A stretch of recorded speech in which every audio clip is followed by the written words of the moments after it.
There's been this whole debate even before today about, where he was going to be, whether he was going to be the new sort of direction for the Democrats, which is essentially this swing to the sort of the left, this really big socialist spending agenda.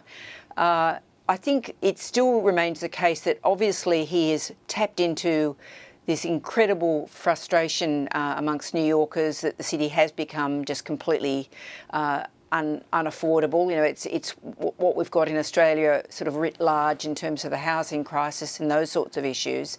But I think the proof will be in the pudding whether he can actually deliver this, because, they are massively expensive promises.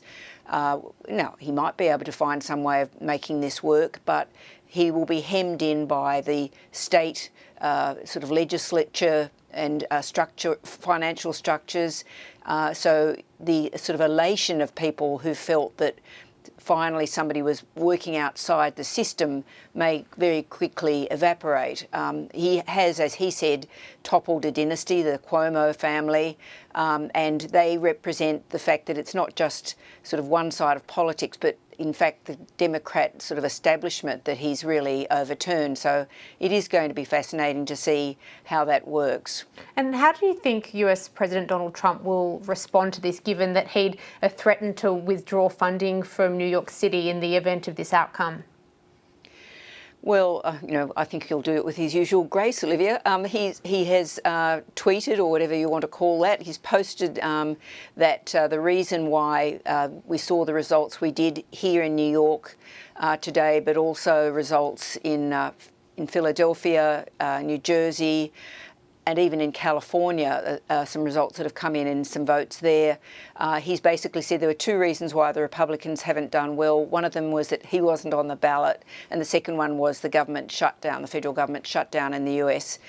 So he's basically sort of absolving himself of any blame in this. But I think if you look at these different results in different sorts of elections, they weren't all gubernatorial races.